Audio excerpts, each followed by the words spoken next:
넘어가 보겠습니다. 자, 이런 보시면서 구독과 좋아요 알림 꼭 부탁드리겠습니다. 자, 지금 일단 오늘 그 오후 3시부터 지금 시간이 되네요. 3시부터 지금 법원에서 지금 김용년 전 국방부 장관에 대한 일단 영장을 심사를 하고 있습니다. 네. 오늘 김용현 장관이 보니까 일단 이 출석을 포기를 했어요. 네.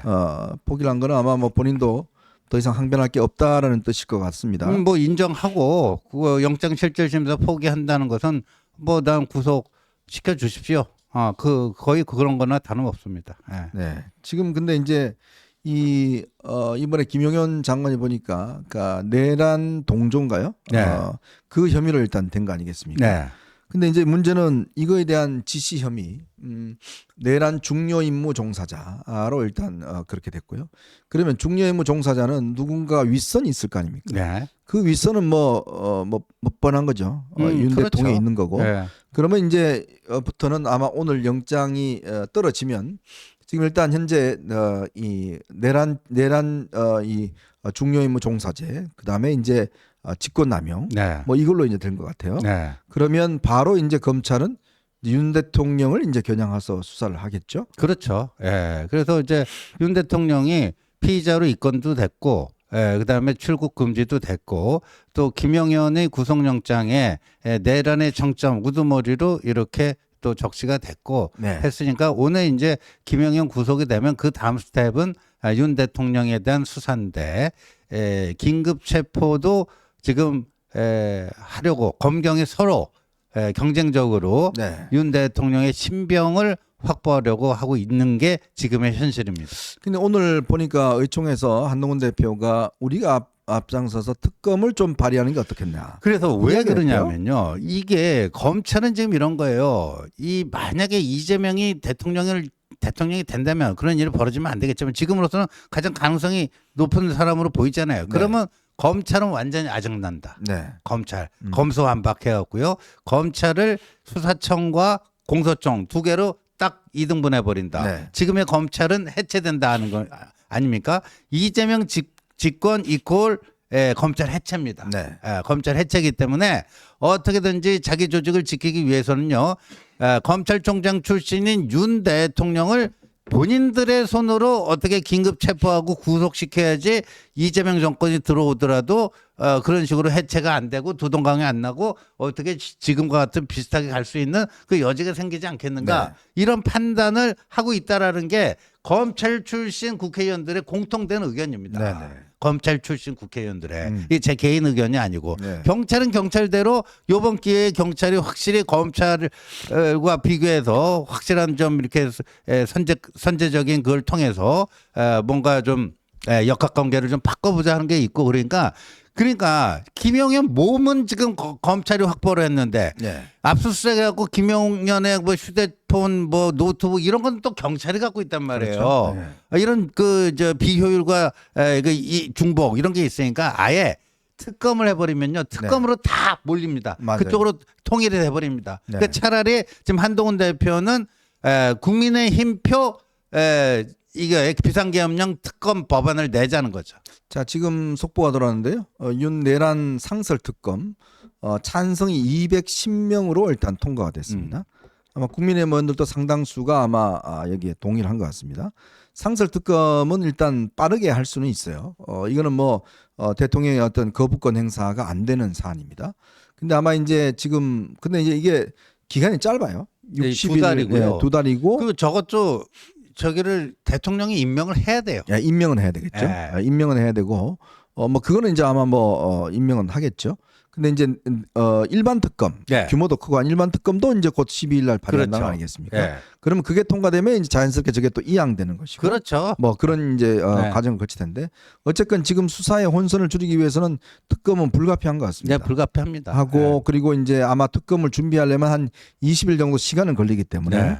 조금 그 시간 안에 아마 이제 검찰은 대통령에 대한 신변 확보라든지 이런 것 조치를 취할 것 같습니다. 네. 네, 그럼 특검 시계가 빨리 움직여 나가면 저는 이게 그렇게 봅니다. 이게 왜 이게 중요하냐 하면 일단 국민들 입장에서 보면 뭔가 이제 가시적으로 뭔가 어떤 이 계엄 사태에 대한 심판이 일단 필요하잖아요. 맞습니다. 그거를 눈으로 보여줄 수 있는 방법은 결국은 뭐 대통령에 대한 사법 처리밖에 없는 게 아닌가. 네. 참 정말 참담하지만 예. 지금 상황에서 민심을 다독거릴 수 있는 방법은 그 방법밖에는 없는 것 같아요. 그렇죠. 그래야 이제 대중적 분노도 이제 가라앉기 시작하면서 이제 냉정 일상의 평온함을 좀 되찾을 수 있고 그렇게 좀 차분한 속에서 정말이지 새로운 대통령을 어떤 방식으로 뽑을 것인지. 네. 거기엔 크게 두 가지가 있습니다. 하나는 시점, 언제 새로운 대통령 선거를 할 것인지.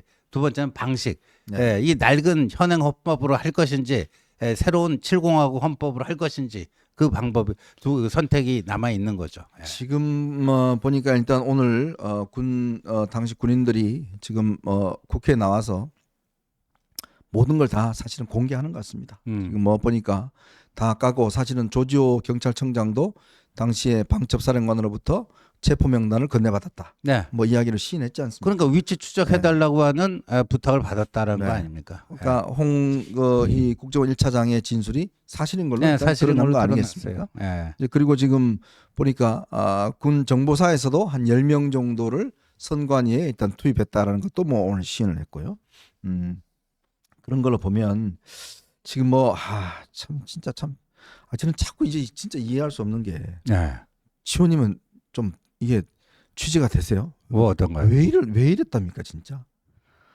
진짜 저는 참 요즘도 가끔 가다가 아니 도대체 이렇게 지금 벌어지고 있는 일들을 이걸 생각을 못했을까요? 아마 성공할 수 있다라고 하는 네. 그 근자감, 네. 근거 없는 자신감, 근자감. 그리고 저는 솔직히 윤 대통령의 정신 세계를 도저히 이해할 수가 없어요. 네. 이해할 수가 없는데 이렇게 무모한 일을 벌인 거 보면 그 근자감이 작동했던 건 분명합니다. 네. 지금 제가 들은 이야기로는 미국 측이 몇 주 전부터 김용현 장관의 수상한 행보를 포착을 해서 네. 미국 측이 좀 예의주시하고 우리 대통령실의 안보실에다가 확인 요청을 했다고 합니다. 네.